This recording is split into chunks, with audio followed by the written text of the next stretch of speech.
All right, thank you everyone for joining us. This will be the first block of a two-block tutorial on NetOps Coding 101. We have David Swafford from Facebook, and he'll give you a little bit more information for those of you that came in late about the materials that will be used for this. If you're just walking in, there are some seats up at the front and in the middle, so just come up and find a seat. We want to get started right away. Thanks.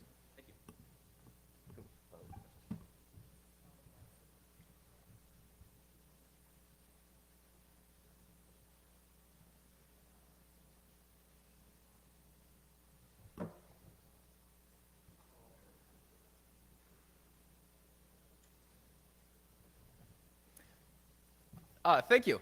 So one note before we get started. We made a few comments as people walked in. This is a long tutorial that's going to be hands-on and interactive throughout. We were giving out USB keys with some of the materials ahead of time.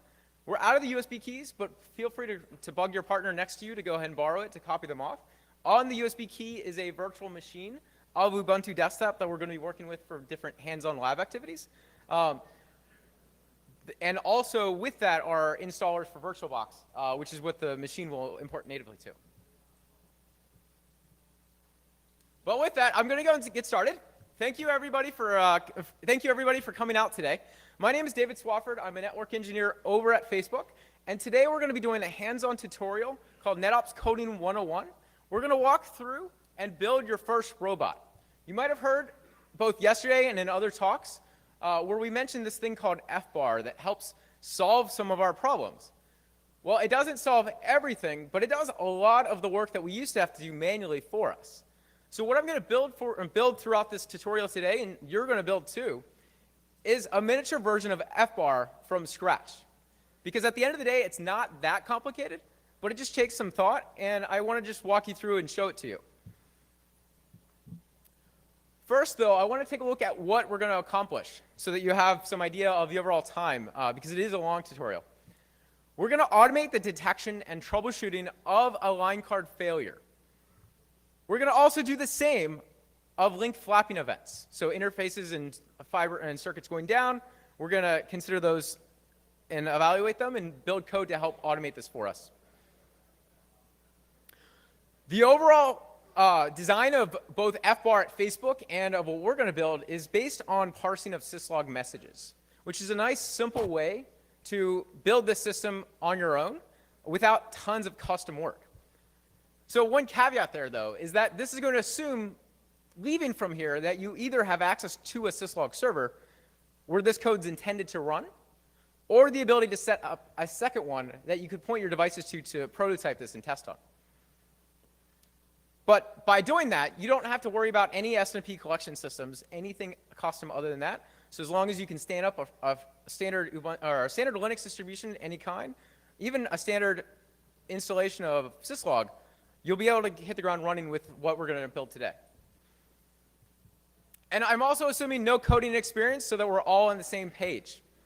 So if you have no background, perfect. If you do, we're going to go in depth in different sections, so you should still get plenty out of this. So the concepts that we're going to cover today include coding in Python. But I do want to call out that Python's not the only answer here. It just happens to be what we're most familiar with on the infrastructure side at Facebook.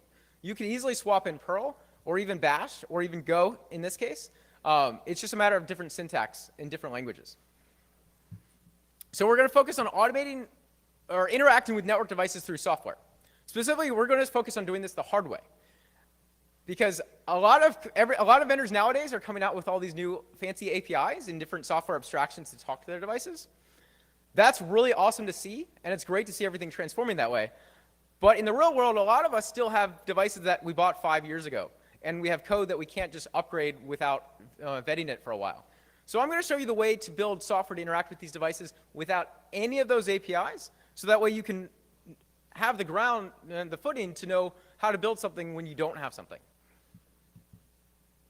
And that is going to lead into quite a bit of depth on regular expressions, and we'll cover that from the ground up with everything you need to know. And finally, if we have time, we're going to go into keeping track of what happened, a little bit about databases and storage. But first, before we dive into all these concepts, I want to show you what you're going to build, and also what you have on your VM and on the USB key right now. So all of this code is actually sitting there with you right now.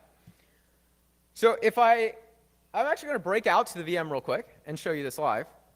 But I do have slides for all of this, so that way you have a full takeaway reference of what we're doing.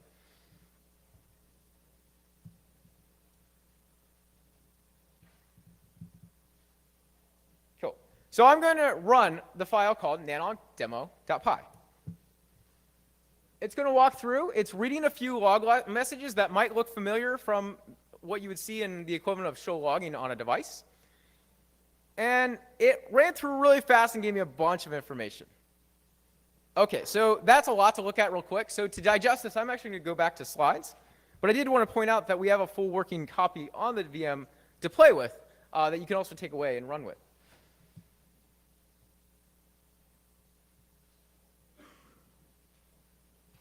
But if we walk through this a little bit more gradually, we ran nanogdemo.py. We're actually running this in something called IPython that we're going to walk through in a bit. But the first thing it did is it started reading from a local syslog file. Now, to make this demo a little easier, we have pre-staged a syslog file with this VM and with the code that has a few log messages from actual events or issues we've seen at Facebook that have simply been scrubbed to change host names. So here, we see a log message that might look familiar with from one of the standard vendors out there. And it simply says, it's got a date, host name, switch 1, ETH port IF down, interface removed, and then a message of interface 5/1 is down. From there, the code is actually doing some logic in the background without showing you anything on screen. And this we're going to dive through, but it's searching for known error codes. So when people asked yesterday at Peter Hu's talk of how much of this is manual work versus like computer automated, when we build things like FBAR, we have to at least know what some of the events are that we expect to make FBAR do something with it. Because the default is it's not going to do anything, and it'll react to things that it knows about. So here we're going to basically map conditions or error codes. So in this case, specifically the code of interface remove to some logic to perform for troubleshooting.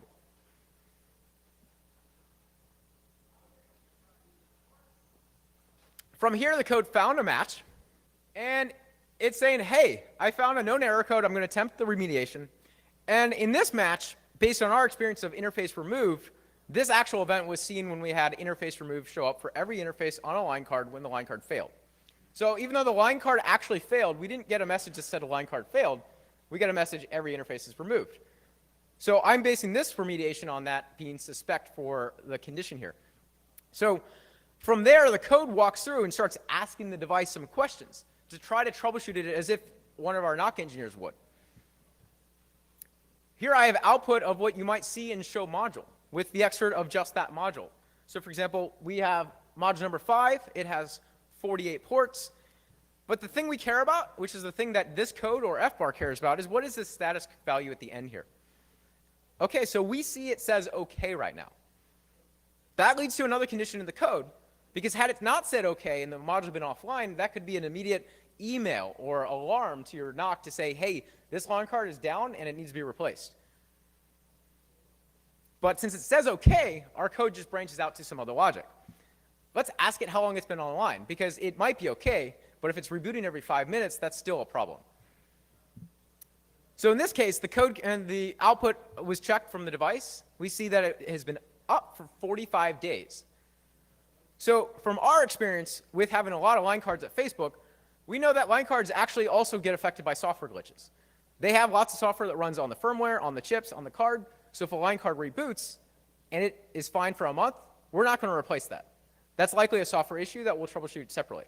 So here, the line card has been up for 45 days. The code's going to end. So at this point, all the work that would have been from our NOC troubleshooting this interface down event, this line card potentially rebooting, can get remediated. So that's a simple remediation, though. I just wanted to give you a very basic example. We haven't really saved a ton right there of time, but it is a little bit of an idea. So now let's take a look at the second log message. A little bit more interesting.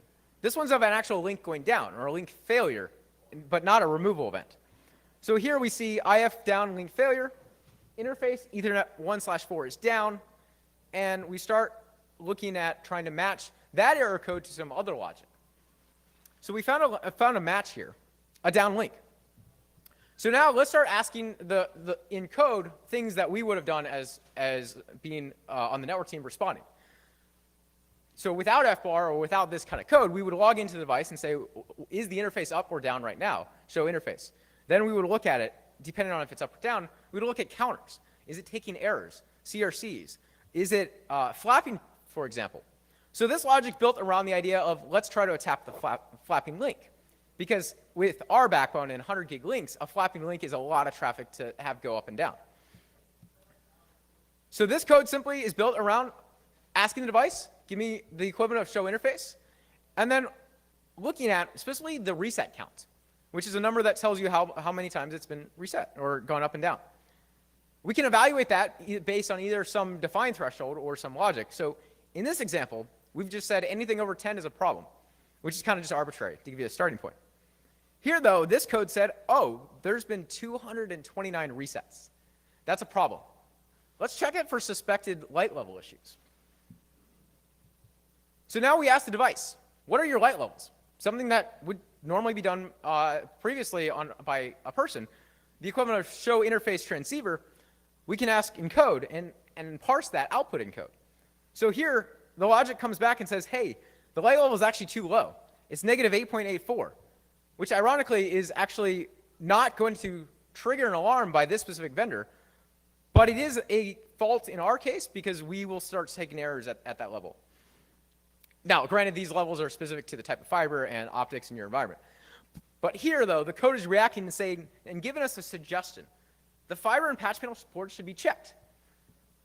So technically, you could eliminate the entire involvement of your network team with that specific condition of dirty fiber causing interface errors or link flaps. Because we went from parsing a log message to identifying the problem and then suggesting the solution. Now, if we look at what this looks like actually at Facebook, it's broken out into two pieces. So the top section of parsing log messages is actually outside of FBAR.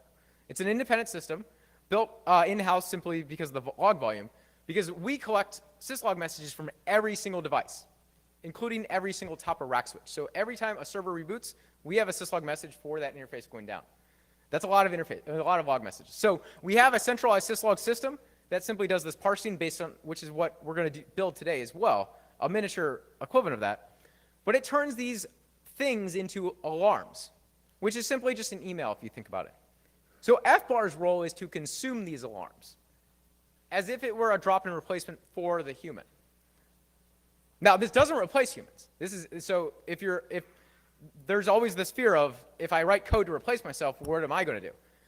Surprisingly, it actually adds a lot more roles on our teams, because once you write code to fix one problem, there's a lot more problems you can write code for, and then you can do really cool things because you have some free time to do better things, or more interesting problems.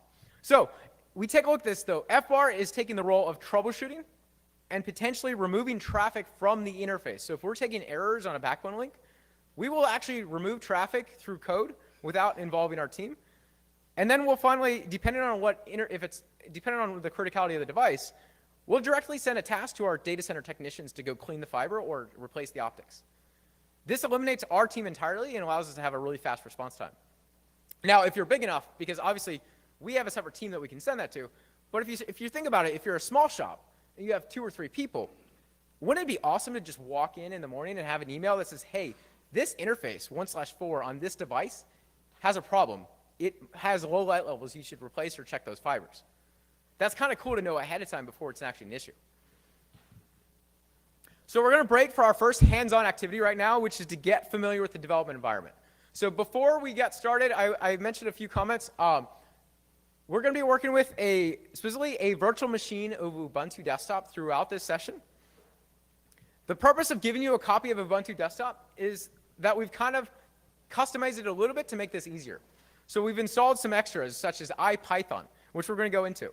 We've also installed the latest versions of Python 2 and Python 3, which are 2 different trains of Python, as well as some external modules that are handy from a network perspective, such as Paramiko, which allows you to talk natively with SSH to a device with just Python. So I have a few screenshots to walk through this. On the USB key, you'll find, or actually, on the USB key, you'll find a zip file called devbox01. If you did not get a USB key, bug your partner. Or if you'd prefer not to plug a USB key in, you can feel free to try stress testing the wireless. I have a link to a 2 GB download for this VM on Google Drive, linked directly from the abstract of the tutorial.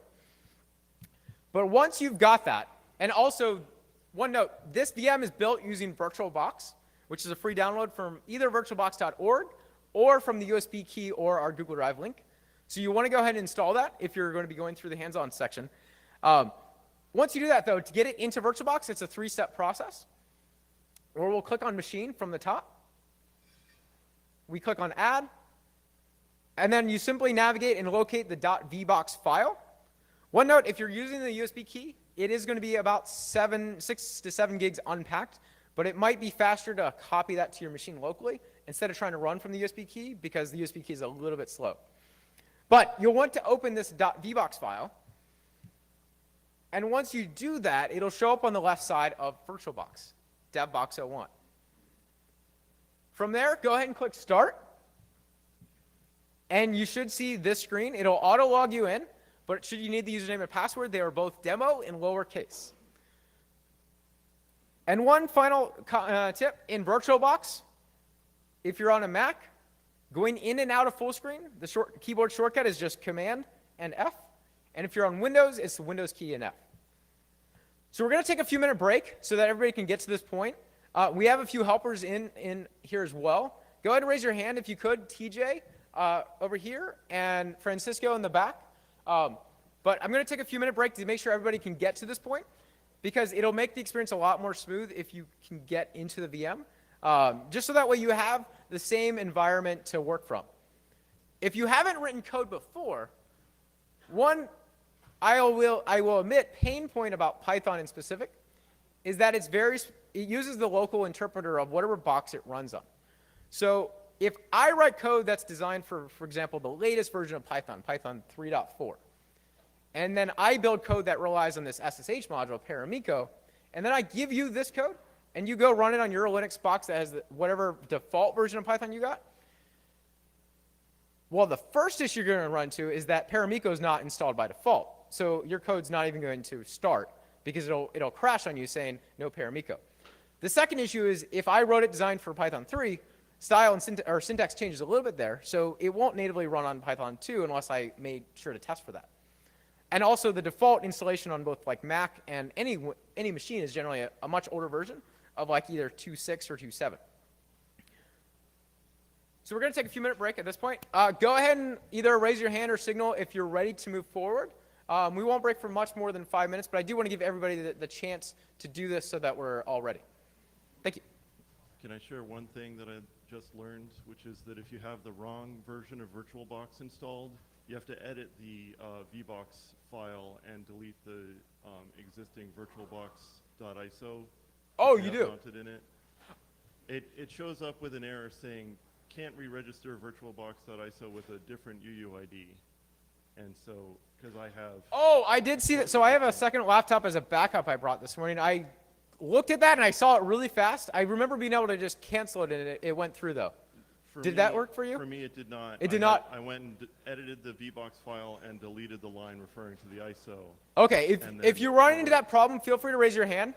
Also, if you have VMware Fusion or VMware already installed, I did test that this will work in there, but it takes a little bit more work. But the actual virtual hard drives are VMware compatible, if that makes sense. But it will import natively with should import natively with VirtualBox. And actually, while we're taking this few-minute break, are there any questions so far, either about anything I've talked about?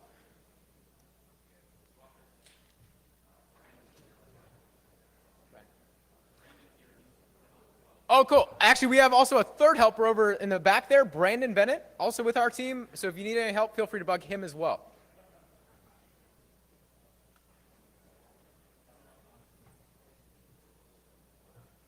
And one final note, if you don't have permission to install VirtualBox or prefer not to go through all of this, everything that we're going to do hands-on is in slide format, but there'll be random breaks throughout the tutorial where you just won't have something, you won't be able to work on it. But you'll have all the content throughout.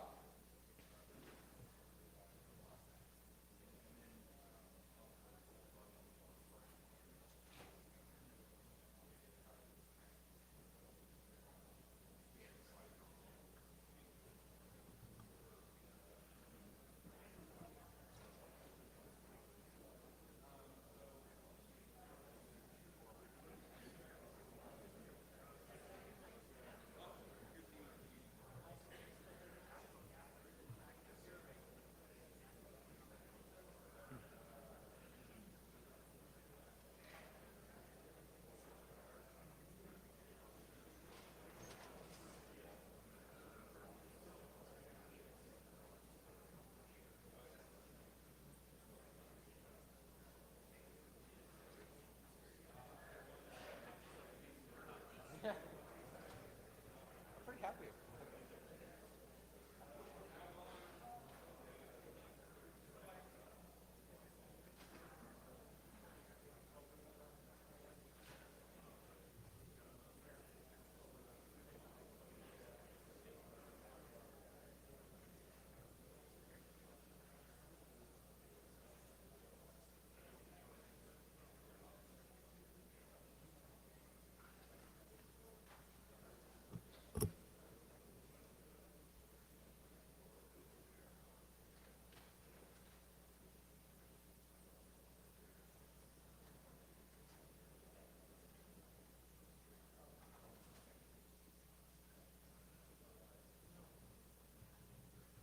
Did everybody get enough opportunity to try that out? Okay, cool. I'm going to go and go forward just in the respective time. So I did mention briefly we're going to talk about this thing called IPython.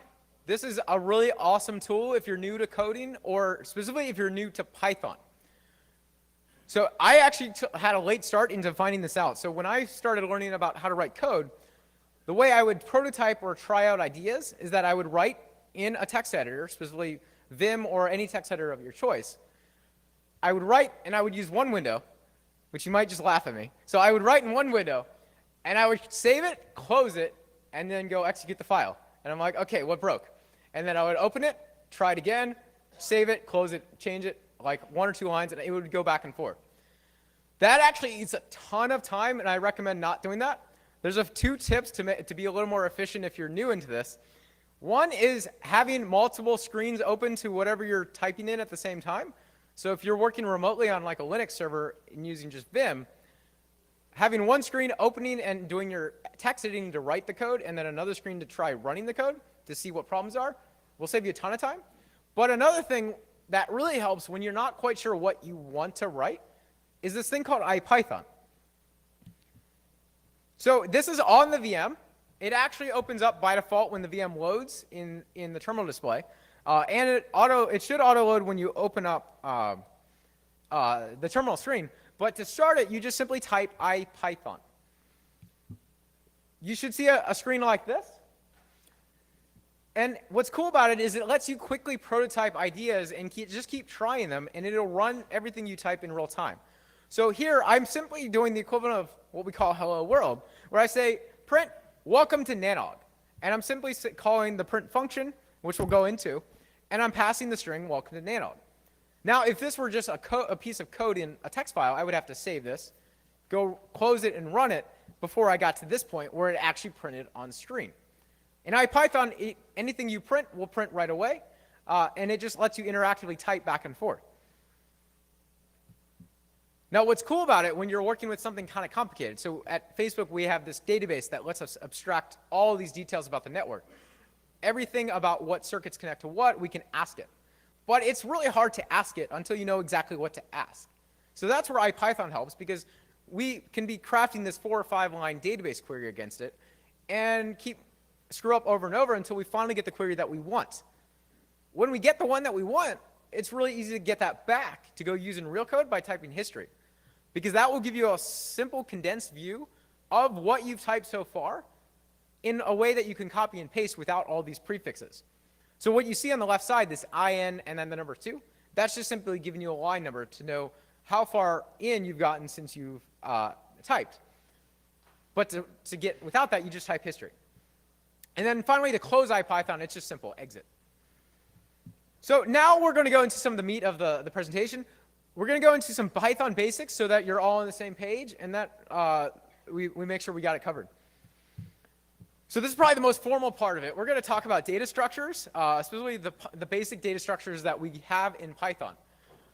If you haven't heard of data structures before, it's simply a term to describe a way to store data in whatever way makes sense for that data. It can be abstract, it can be not, but don't worry about the word. Just think about the mechanisms we have to store data and interact with it. In Python, we have things called strings, lists, tuples, and dictionaries. And we're going to walk through those. So a string in Python is nothing more than a sequence of characters. It could be, for example, the title of this session, NetOps Coding 101, enclosed in either a single quote or double quotes. And both are allowed. The reason you have two choices there is that your string might contain double quotes. So by putting single quotes around it, you don't have to worry about screwing up which quote gets interpreted as the string. This actually reads a little backwards if you're not a coder, in that you say the string, or you have the string on the right side, but then the variable it's actually being assigned to is on the left side. So here we have a variable that we're creating called tutorial, and it's equal to the value of NetOps Coding 101. Now we go into lists. So let's say we went to 2 sessions, or let's say we're building our agenda. And so we have the tutorial today, which is NetOps Coding 101, and let's say you went to Peter Hughes' talk yesterday, monitoring at scale. Well, we could build an agenda by using these bracket notations here. Now, I do want to call out the brackets are different than parentheses, and so they are specifically brackets. And what is inside the brackets are simply the elements of this list.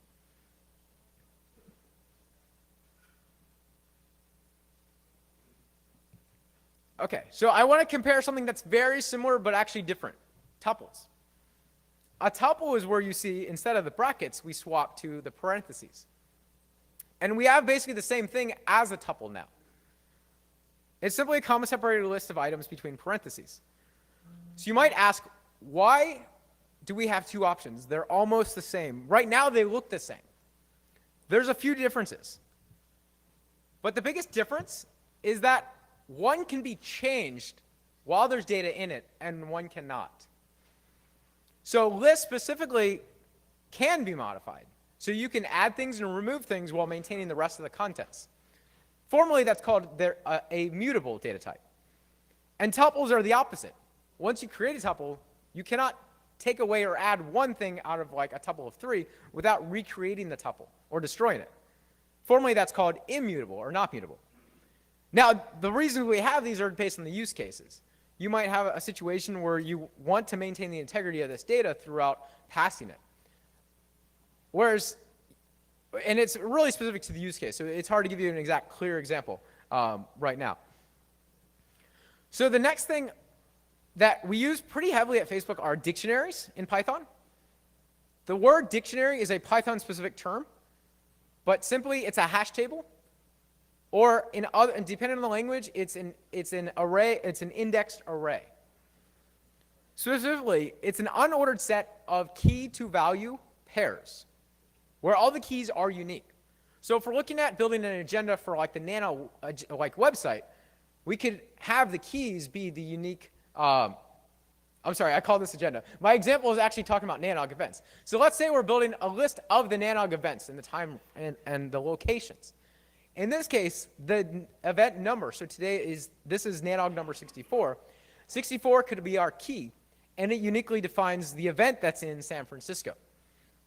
We use this brace notation to define a dictionary in Python. And we separate the keys and values with the colon. One comment is that the keys must be unique. So if you create 2 things with the same key, the latter thing is going to replace the first thing. And so in this case, 64 is the key for San Francisco. So to interact with dictionaries, They're a slightly different syntax. So if we have just a variable, we can simply print the variable or interact with the variable natively. But since a dictionary is one large structure containing a bunch of different things, and we just want to access the thing at the specific key that we care about. So for example, the value of what is at 64, we use the bracket notation that we saw from lists as a way to index or access the element or the value assigned to that key. And so in this case, when we say print nanogs and then open bracket 64, we're going to print the value associated with the key that is 64. Okay, I want to take a quick break so that you can try this out, just to make sure that you've got this down. So here's a few ideas. Try to create a variable of your name. Then create a list of names. So try to ask your partner, hey, what's your name? And then try to build and ask a few people what their names are. And then build a list of names together so that you can start to interact with each other.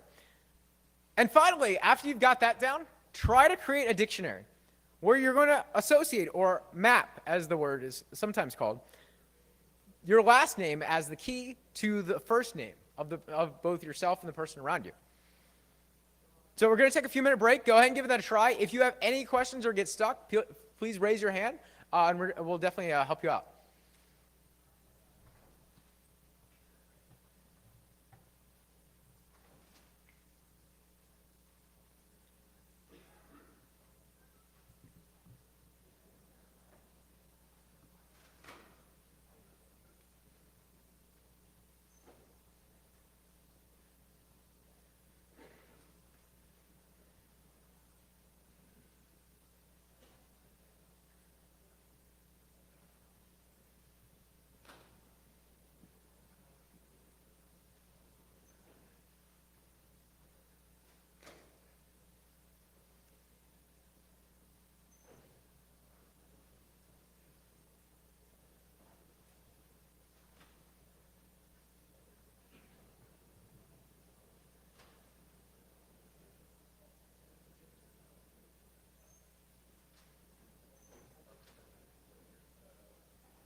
Okay, cool.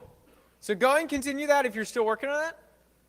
But I'm going to take a break into the next section, which are functions. So working with functions in Python, they're simply a way to kind of break up your code into more finite or small units.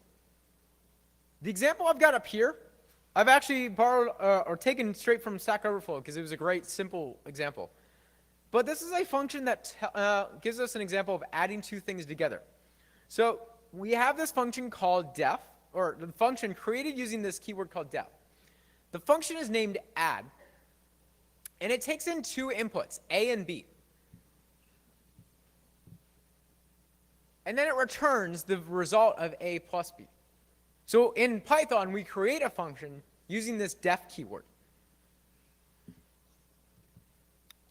To run this function, or sometimes called calling a function, we just use the name of the function with parentheses, and in the parentheses, pass whatever inputs it might want, if it wants inputs. Now, inputs are not required, but in this case, it actually does because it has A and B. But we could have a function that just simply takes nothing, in which case it would be add with nothing, and then it could still do stuff. So here, we're passing in two values, 8 and 12. What we want to happen is we want 8 and 12 to be added together. Now, one thing I want to call out here, though, which can be a little confusing at first, is that the variables are called A and B once they're in the function. And we can tell by looking at def add. In add, the braces say A comma B. Those variable names are only local to the function. So they do not have to exist anywhere else. And whatever you pass for those positions are going to be assumed to be those names. So if I pass 8 comma 12, 8 is going to be seen as the first thing given to this function. So once the function runs, A is equal to 8, and B is equal to 12. So right now, this function, if we ran it as it is, add 8 comma 12, the math is going to happen. It's going to add 8 plus 12. It's going to return it. But we're not going to do anything with it, because we simply called the function without assigning its output or its return to anything. So if we want to actually get the data back, which is based on that return statement, we have to add a variable in front of the call to the function. And what's going to happen here is the function is going to run with the inputs we gave it, and then if it has a return statement, so if we go back, the return A plus B that we see, if it has a return statement, because that's not always required, whatever that return statement says is going to be now assigned to a new variable called answer when this function finishes running.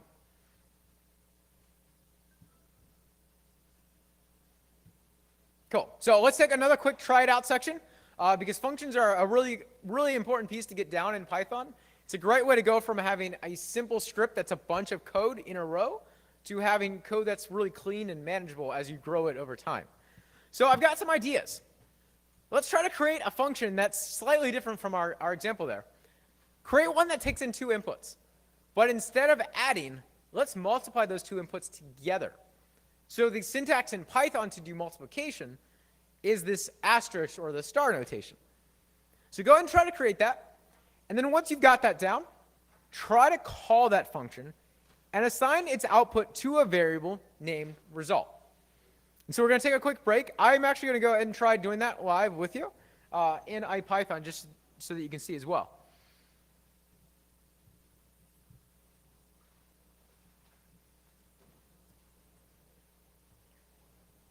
So I create a function with the def keyword. And I'll actually give you a moment to try that first.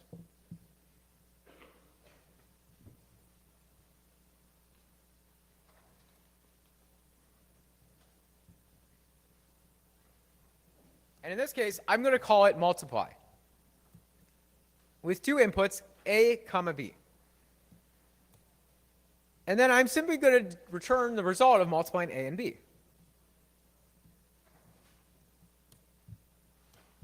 To run that function, I simply say multiply. Let's say 5 comma 8. Now, since I'm in IPython, IPython's natively going to capture the output and print it on screen. But if I were not in IPython, that output would just be thrown away and ignored. So in this case, I can simply assign that to a value of result, for example, and then I can print or interact with result. Cool.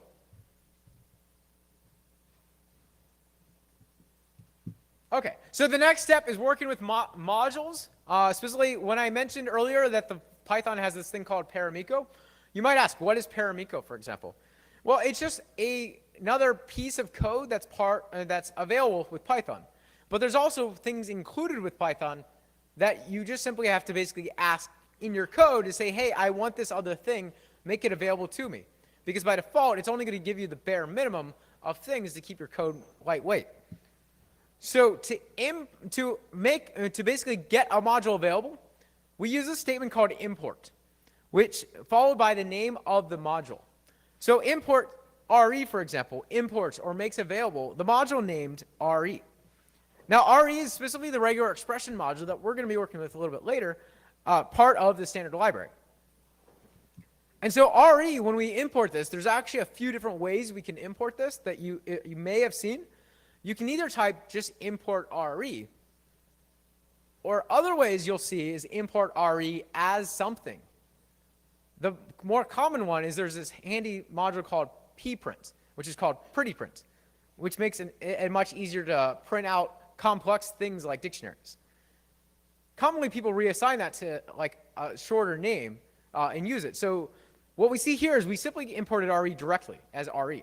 So RE is actually the namespace of this module in this code. And so when we want to access a method in a module, we simply call namespace.method and then potentially pass in any inputs it might require. Throughout this session, we're going to be using re.match specifically to do regular expression matching. So I want you to actually just try this out as well. Go ahead and try it, but actually we're going to try out a different module to make sure that you're familiar with it. One handy one is the time module, which allows you to both grab the current time, but it also allows you to add arbitrary sleep statements. Because if you're interacting with the network device, imagine that you're typing a ton of configuration over a console or over an SSH session. You might not want to throw 200 lines of PGP config all at once to a live router handling terabits of traffic. So to be nice to it, you can use the time module to add small fractions of a second delays so that it has chances to catch up and process what you're typing. So go ahead and try this out. Try importing the module called time. And then try calling the sleep function from time, which would be time.sleep. And it takes in an input, which is the number, specifically the number of seconds to sleep. So give that a try.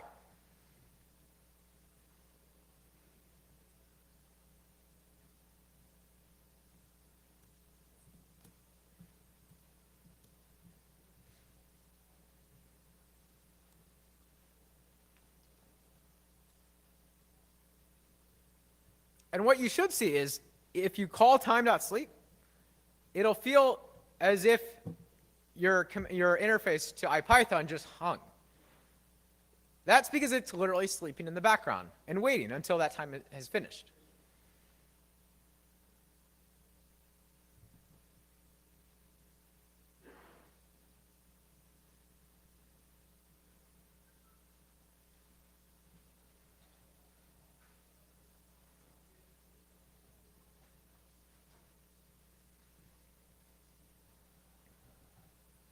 Okay, so now we're done with the basics, and we're going to start going into the meat of the presentation. Hopefully that was enjoyable for you. I apologize if you knew all that, but I did want to make sure that everybody started on the same page and had a solid foundation. So I mentioned in the demo earlier that this is based on the idea of parsing or reading syslog messages. So at the bare minimum, we've got to figure out how to get those messages in our code. So we're going to walk through reading syslog messages or reading files in Python. So the first step is that we have to specify where the file is that we want to read. We simply specify that as a variable. So in this case, I have a variable that I'm naming syslog file, and it's all uppercase here, but the case could be of your choosing. But you just have to know that it is case sensitive throughout the code. And as you start to write Python, there is style guides that help make it standard of what casing you use so that you don't have to argue with your teammates of what casing gets used where, which is actually really great. It's great having the same style of code across the code base because then you don't waste time thinking about that. But here, we have a file called syslog.txt. So in the demo and in the code, I've pre-staged this actual text file. But if you're running this on like a real syslog server, you might want to say /var /log/messages, for example. So to read that file in Python, we use this statement called with open. Specifically, it's the open statement where we pass in two inputs. The first thing is the file path. So here we pass in the variable syslog file. And the second thing is the mode to open it as. So if we say mode equals lowercase r, that's going to make it opening it as read only. Because if it's a critical log file, you don't want to accidentally overwrite it simply by trying to parse it. If you were to say W here, which opens it with writing, it's very easy and most likely we would just overwrite the file on running this code, and then your file would be gone. There's actually another mode for appending, which might be handy as well if you're trying to use a long-running debug log, for example. So we use this with statement in front of it to handle some of the cleanup work related to file handling. So if you're familiar with Linux, what we're going to actually open here is a file handle, or specifically a file descriptor to this file, and assign it to a variable called syslog. That syslog file, file pointer, doesn't actually have the data yet. We have to interact with it. So with Python, we get all these handy functions and handy helpers to do all this. One is read lines. So if you call the file pointer or file handle dot read lines, Python's going to say, oh, I know what to do. I'm going to look at this and parse this. And in a text file, whenever you break lines, there's actually a hidden character that says, this is a line break. Go to the next line. And that's how the different things like cat and vim interpret this as separate lines. So read lines is going to interpret that as well and use that to turn this into a list, where every element in the list is a line. That's great, because that means we can simply just walk through this with a simple for statement to interact with and to look at the lines we just read. So we could simply use for line in log lines to print what we just read in. And I do want to point out, because sometimes you might see for I in X or something like that. So the variable name, this line here, is just an arbitrary thing we're calling each element of that list as we walk through it. So when we walk through the first line is now called a line. Once we finish working with it, the second line is now called a line. So it can be any variable you want. And then we can print line here, for example. Let's take a quick break to go try that to make sure you're familiar. Here's the actual code I showed on screen. If you're in IPython, though, you have syslog.txt in the same directory as it's running. So you should be able to type this with open statement, pass in the file name, the mode, and then assign it to syslog. And then go ahead and try to interact with that. And if you have any questions, please raise your hand. We have at least 3 helpers out right now.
How's everybody doing?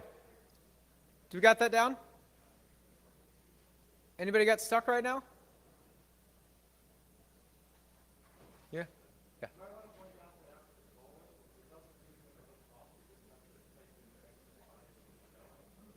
Oh, that's a good point. So if we're working with in IPython,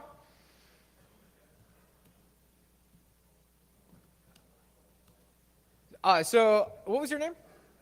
Matthew. So Matthew just pointed out, if you're working with IPython, it's doing things a little bit weird in that if you start typing a for statement, for line in log lines,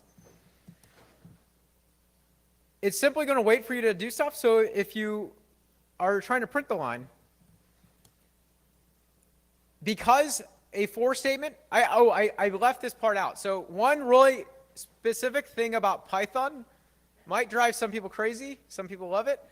It enforces spacing as its way to know where things end and start, whereas Perl, for example, is using, I think it's semicolons.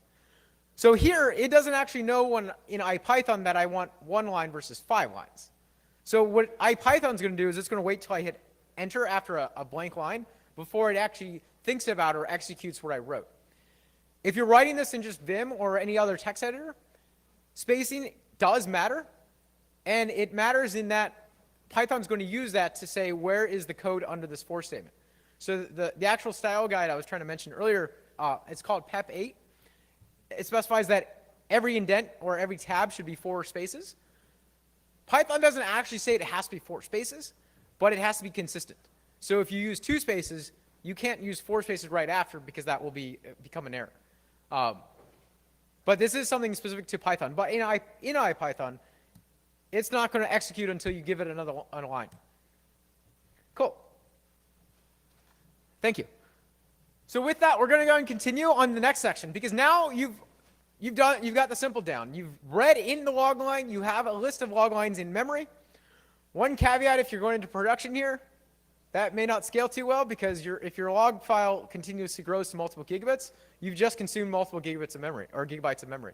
There are ways to do that where you do like a rolling ingress of the log file, but keep that in mind if you start working with real data. So here we're going to go into parsing the log file, because we just have text, like strings of text with the messages, which are not really that useful to our code. So to parse this, let's step back for a minute though. Let's think about how to parse this. So here's the first syslog message we're working with. It's the same thing we saw earlier. It's from April 2nd from a device named switch1, where we had an interface 5/1 that went down with the actual name or code of interface removed. So let's step back and actually look at this with an abstract lens, ignoring code for right now. Let's think about what are the pieces of this message that we want to parse out and interact with directly. So if we look at the first part, we could just rename that and call that date stamp. And then if we look at the second part, we could just call that the time. And then we can start thinking in code about the actual attributes of this log message.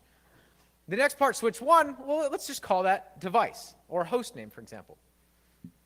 The next part, ETH port, IF down interface remove.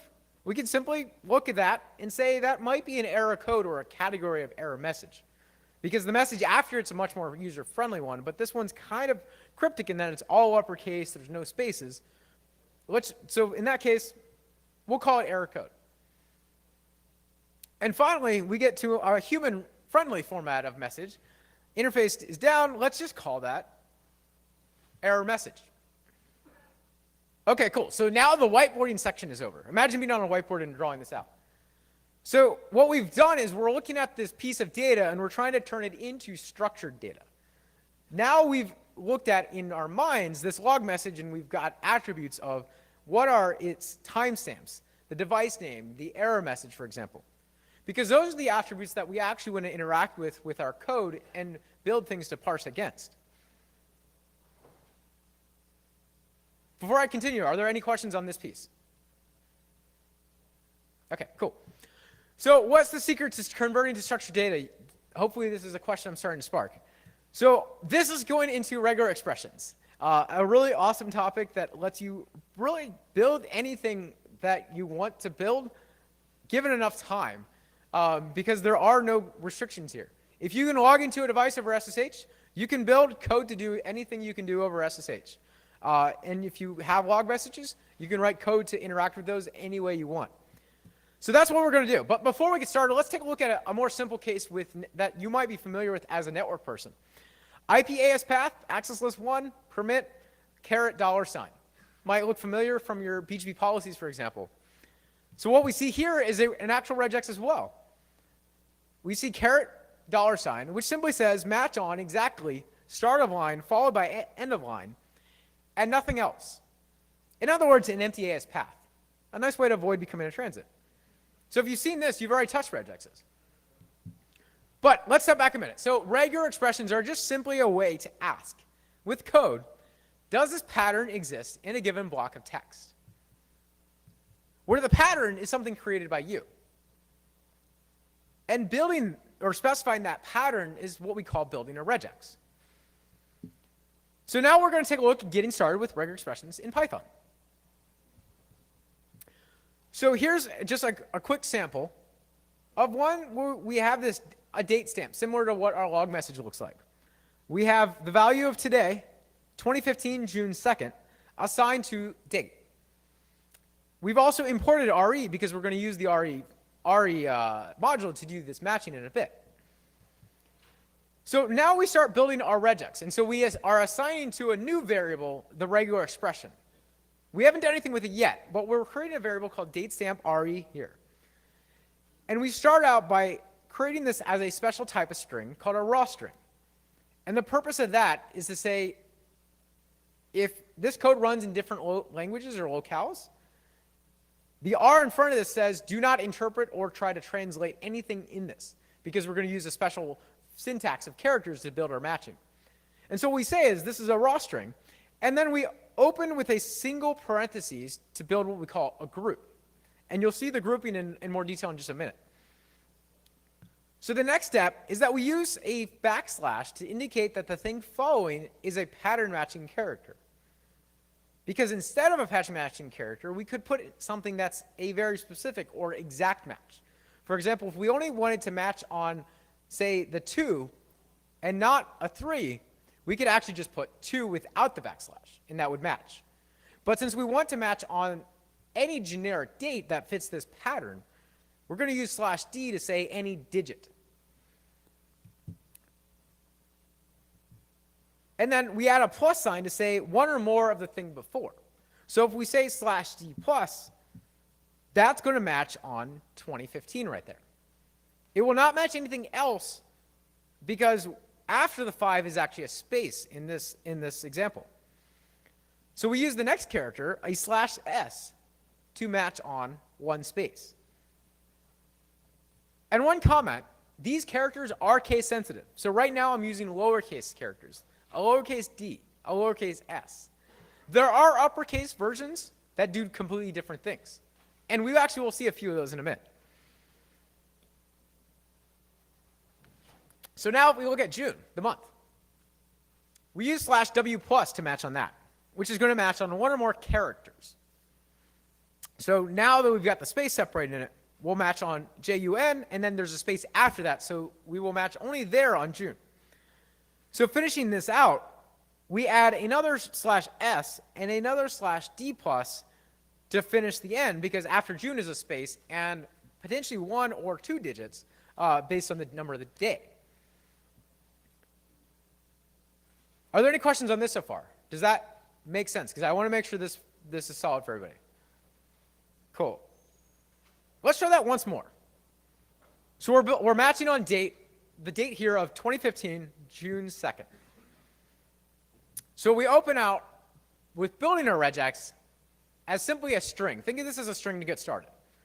It's a special string here, but this could be any string. And then we open with a parentheses symbol to say this is part of a group, because we're going to later combine multiple regexes together, and that'll let us interact with the pieces of the regex. We start out with a backslash to say what's going to follow is a pattern matching character. So there's a special little language for regular expressions. Specifically, the language that Python uses is actually, I believe it's actually modeled after Perl. They look pretty familiar or similar. But basically, it's its own little mini language of a few characters that do different things. And some of them actually follow the same that you see with BGP. For example, the dots, the stars, and things like that. So we say /d here to match on a digit. That will only match, though, the 2 right now. So we say /d plus to match 1 or more digits. The plus is just simply added to whatever was before, 1 or more of the thing before the plus. So /d plus will match 2015 right here. Then we use a /s to match on the space. That's between 2015 and June. That will match only one space. If there were 2, we would use a /s plus. So it's actually safer to generally just use /s plus, because that will always say one or more spaces, and then you don't have to care so much. But I did want to point that out, that you could match only on one space should there be a difference in the data you're looking at. And then /w plus will match JUN for the month here. Now this is where it's nice having spaces between our data, because it keeps a clean line to separate it. But if you had commas or whatnot, you could use specifically matching on commas or other characters. And so we finish this out by then matching the S, or a /S to match the space between June and the day, the actual day, this being June 2nd. And finally a /D plus to finish matching the date. Cool, so let's actually try that out, because right now we've just built a string that is our regex, but we haven't tried doing anything with it. So we mentioned earlier this RE module. So we import RE to get these methods to interact with it. And specifically, we're going to use this re.match method. So re.match takes in two inputs. The first input is a regular expression, or the pattern or string that we built of what we want to match. The second input is the thing to match against. So it could be the entire log line, or it could be just a subset of the log line. So right now, we're working with just a subset, which is the date. And so when you're working with re.match, it's going to return one of two things. It will either return none, or a none type, if nothing matched. Or if it does match, it actually returns a match object. And I didn't talk about objects because they get a little bit more complicated. But think of an object as simply a variable that actually has functions available to it and other data available. So for example, when we looked at the readlines method from the file handle, that file handle was actually an object that had a few things, one called readlines. But simply here, we either get none or an object. Well, that allows us to evaluate, that allows us to evaluate if we match using a simple if statement, because it will evaluate as a true or false when using an if statement to say if it matched. And so now to actually call this regular expression matching and get back the variable, we use re.match. We pass in the string that we built, the regular expression, followed by, in this case, the second thing is date. That's the thing we're matching against. When we call re.match and run this, it's going to return data back to us. And so we assign that return to this variable called matched. If you're in IPython running this, you can print matched, and it will either print nothing if it did not match, so it should just simply give you a blank line. But if it did match, it'll give you this cryptic thing that you might have seen in Python before if you've interacted with some of this. And so what this cryptic thing is it's the default print statement used for any type of object when there's not a custom print statement defined. And so in this case, that default simply says, what is the name of the class that defines how that object is built, followed by the memory location. You don't have to worry about that, though. All I want to point out is if you print it, you'll get something that you don't know how to use. That's fine. But that means that if you did an if statement to say, did it match, this will actually evaluate as a true.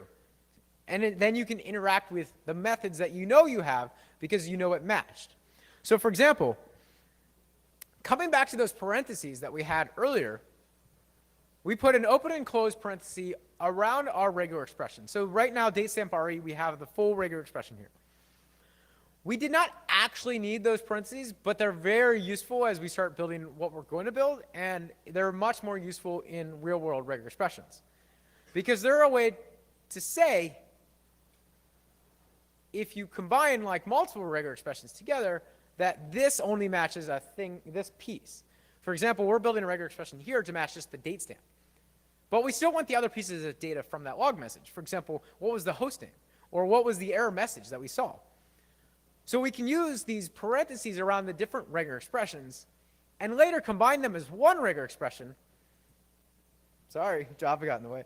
And later combine them as one regular expression and then access the individual groups that did match. And so then we get back the individual pieces of data that we matched against. And so what I do here is, since I know I got back this match object, or if I got back the match object, that means that everything in my regular expression did match, which means I can assume that I have the first group present. So to access that group or the data that matched, I can access it using .group off of whatever variable I called the result of the match. So here, earlier I said I matched equals re.match. So if this matches, match will now have a method called group, which takes in one input that is the number I want to access. So if I only have one group, which this regular expression has just one set of grouping symbols, that means the thing here is group 1. If I had multiple grouping symbols, the group number is based on the order it actually shows up in the string of the regular expression. And so to access group 1 here, I can just simply say print matched.group, and group is actually a function that runs, and so it takes in the number of 1. And now I get back 2015 June 2nd. If you're scratching your head on why I just built a regular expression to match the same input, that was to tease you. Because what our data was simply, if we started out, our data was just simply the section of the date here, 2015. We just went through all of that work to parse and get that exact same thing back.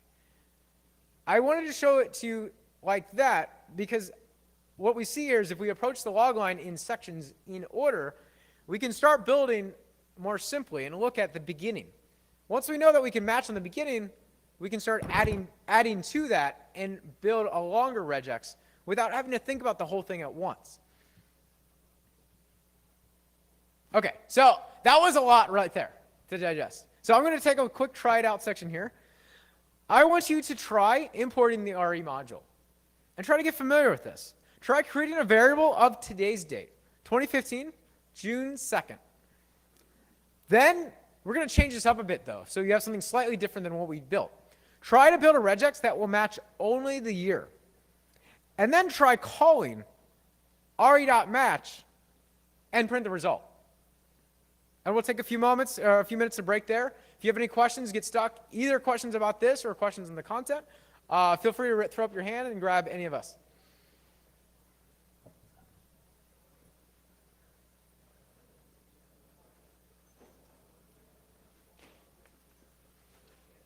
Oh, and on time check, it's 10:37 right now, so we will be breaking at 11 with the formal break, and regrouping back here at 11:30. But we'll still be doing the full-on break for everybody.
How's everybody doing out there?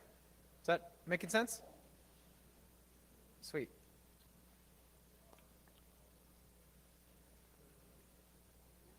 So we're going to go ahead and build from that and start taking more stepping. So now that's kind of the intro to building a regex with something simple. We're going to now take a look at building a regex to match what we're actually interacting with to get all the pieces of the data back. Specifically, we're going to look at building a regex to parse the actual syslog messages we have here. So there's a quick glimpse of what we're going to build. And we're going to walk through it. One thing I do want to point out, though, is we're building a regex to match this pattern of log message, which is from a specific vendor of network switch.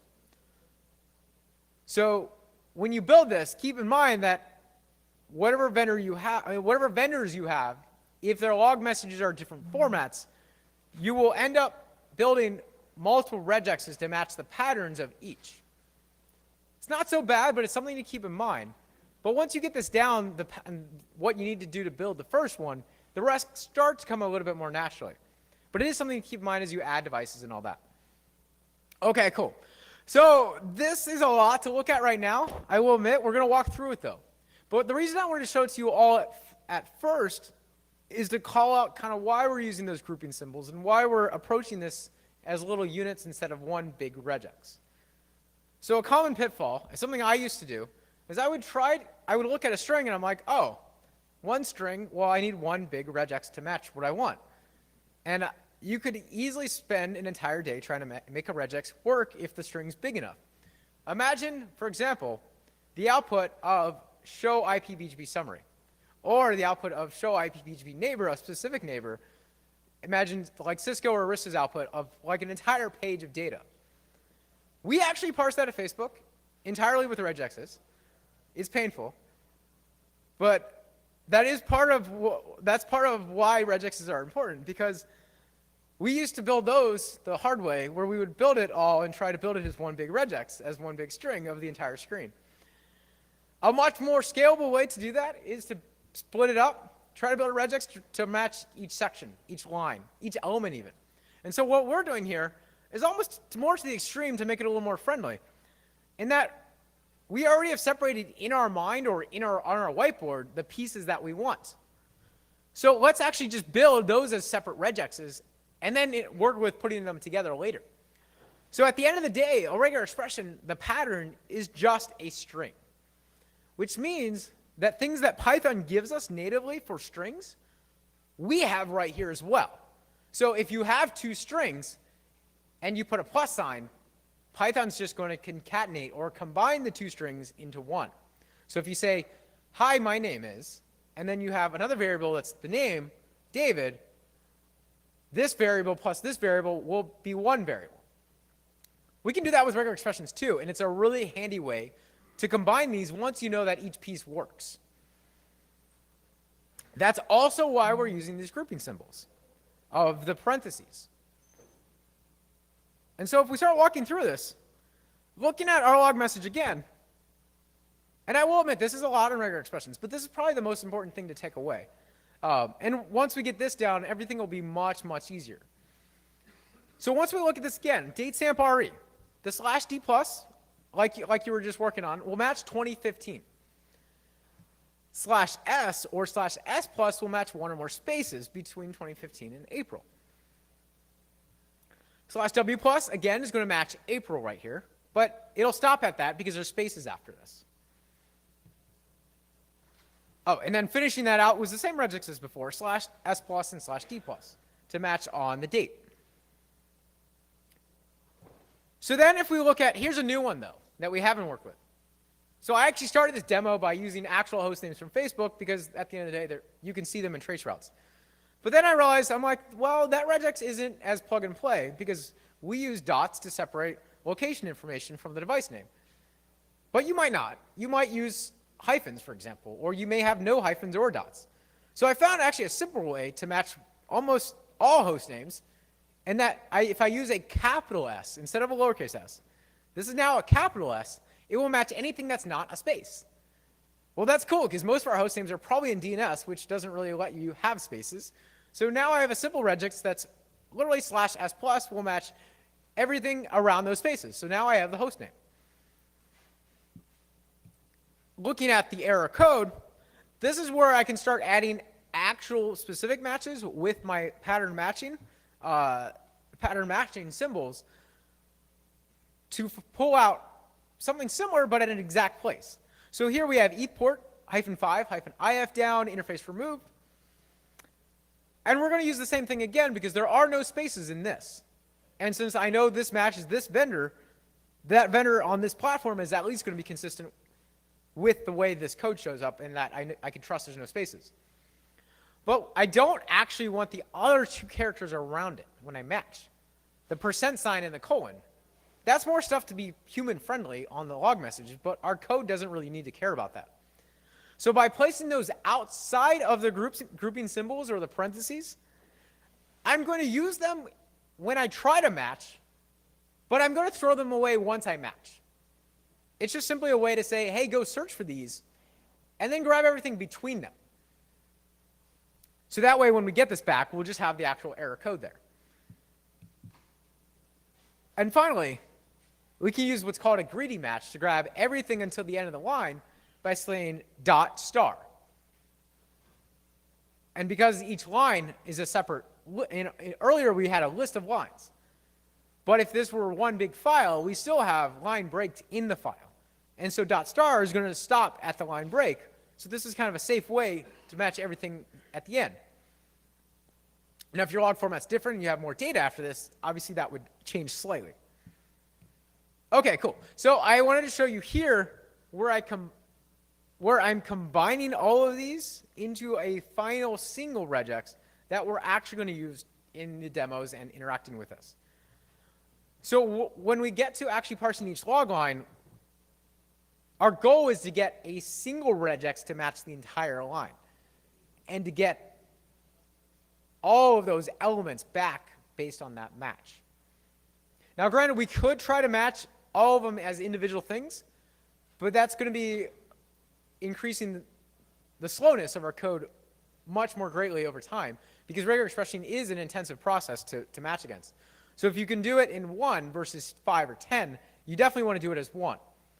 Because if you do all this automation and it takes 10 minutes to detect a link going down, that's really not going to help you too much because you want to detect something like this in seconds. Okay, so we come back to using the plus signs here because they are just simply strings. So what's going to happen here is we're going to get one big string back called syslog or syslog re. With Python, you can break over multiple lines using a couple of different ways. The way I'm showing here is parentheses. Now you might be asking, okay, so you introduced tuples earlier as using parentheses as well. There's a caveat here in that this is not going to be a tuple. The only reason I know that is there's no comma. So if you use parentheses as grouping symbols around things, if everything in it becomes one string, it's a simply one string.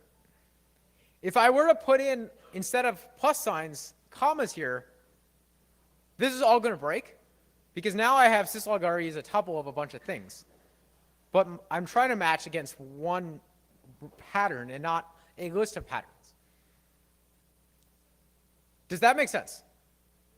Okay, because it is a very easy bug that I've made many times. If you end up putting parentheses here, let's say, for example, one common thing that people do is when they're building a list or dictionaries that take multiple lines, it's common to just have a trailing comma on everything, even if it's the last thing. Just so that way, if you add something after it, you don't have to think about the comma before. That's a common bug here, because if I add a trailing comma after this final closing parentheses, that's automatically a tuple of 2 elements. First element has this entire string. The second element has nothing. That's going to break.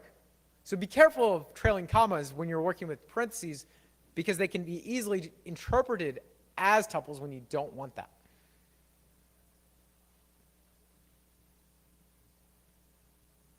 Okay, so now we're going to use the RE module again to match.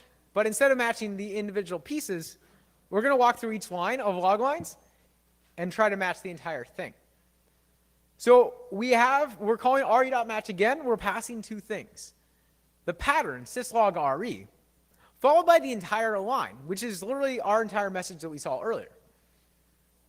And we get back the result of that assigned to this variable called matched. We don't know yet if this matched because we could have a mistake here. So for safety, we check the result before we try to access what we think is matched. So what I'm showing here is the first use of the if statement. It does simply what you think it'll do. It's going to say if whatever condition is true. But if I say not, it's just simply the opposite. It says if this condition is not true. So when I say if or if not in just simply a variable, that's just going to be evaluated as whether or not that variable is true or false when considered as something that can be considered true or false. So even though matched is either a none or an object, both of those do evaluate as true or false by Python terms. So if we have no match, that returns formally what's called a none type, or a none by default. A none will be false. If it did match, we'll get an object. That object will evaluate as true in this statement. So if we did not match, we don't want to try to access data that we think matched because that will crash our code. Because what I mentioned here, this is a little bit of a weird case in that we either get none or an object. Well, this object has methods available, specifically the method called group, where we can access the group or the individual group that matched. An object that is not, or a none that returns, has no method called group. So if our code immediately goes to try to access .group and it did not match, we will actually crash what's called a traceback, and the code will stop running because it will say, I don't know what you're talking about. This none thing has no function called group. So if we say if not matched and then continue, what we're going to do is leave the execution flow of this iteration of the for statement, and we're just going to go ahead and try the next line. I wanted to show you it this way, though, because it's slightly reversed from what you might be thinking.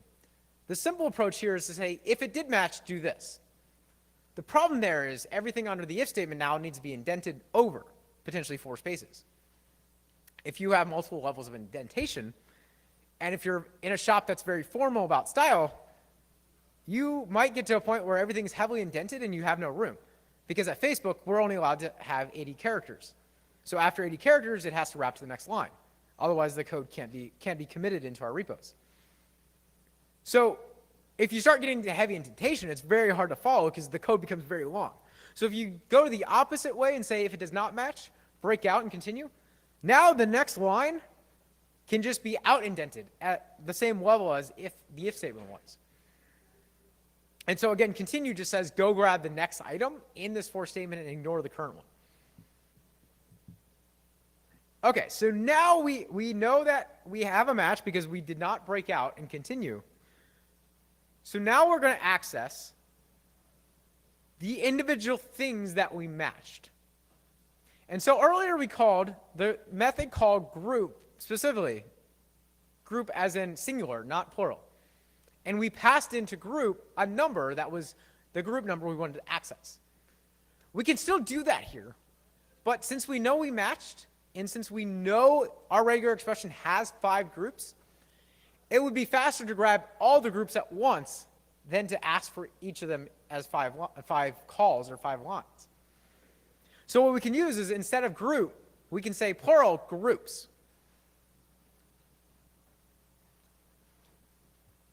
And groups will return us back a tuple. I'm doing something different here, though. Instead of saying matched equals or print the result of groups, I'm doing what's called inline expansion of the tuple. This isn't that fancy, but it's a way to condense down your code from what might have been a handful of lines. Because at the end of the day, you just want your code to be easy to troubleshoot at 2 a.m. when it's broken, just like your network. So exactly. So what I'm doing here is I'm calling match.groups, which is a tuple. And since I know it matched, I know I have exactly 5 groups based on where those parentheses were in my regular expression. And when I call this, the order of the things returned are in order of what my regular expression is built as. So since I have the first regular expression being the date stamp, and the second being the timestamp, I know that those two things are in those positions of the groups. So what I say here is I'm going to create 5 variables: date stamp, timestamp, device name, error code, and error message. And I'm going to assign them the output of calling match.groups. So all 5 elements will be directly assigned to these variables in this one line here, or 2 lines here. Finally, I'm wrapping to the second line. It's a little hard to see because it's purple on purple, but if you use a 1 backslash, that's a way to tell Python that this continues to the next line. And don't try to do anything until you run the next line together.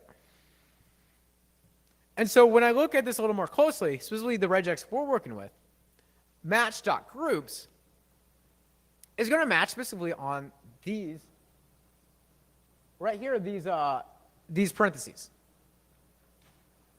So this one is going to match on all of these in order. So I know we're almost to the break, but I want to take a really quick try it out section. I don't want to make you go through the pain of building that entire regex, so we've actually saved you some time. If you've got the VM up and you've got IPython up, try printing syslog re all uppercase with an underscore underneath. That variable should be preloaded for you, and it should actually print out the full regular expression that we just walked through. I wanted to show you that because you're going to be interacting with this, but there's no point in getting frustrated on the first part because I want you to see the power that that gives you once you have it. So after that, go ahead and try to print each line of log lines and try to do a match against that. Calling re.match, syslog underscore re, followed by the line. And then also try out that if not matched, continue. And so what you should see here, when you walk through this, you should see back, since we did not expand back that tuple, you should see what is now a tuple, where we have each of the elements comma separated in each of our log lines. So go ahead and try that if you want to get a chance. I think we're going to break for in just a moment, so I want to give Mike over real quick. But thank you. Thank you, David. Thank you, everyone, for staying here. I wanted to let you know we're going to move the second part of this over to the ballroom. So make sure you come to the main general session room. There is additional power there. There are more tables. Your laps and your electrons will appreciate it, I'm sure. If you joined late and you do not have the VirtualBox loaded and you want help with that, I would encourage you to skip the break and go to the ballroom early, and the helpers can hopefully help you get set up for the second portion of this. And if you have friends that left early, you see them at the break, please tell them that the tutorial will be in the ballroom. Thanks. Thank you. Go. Thank you.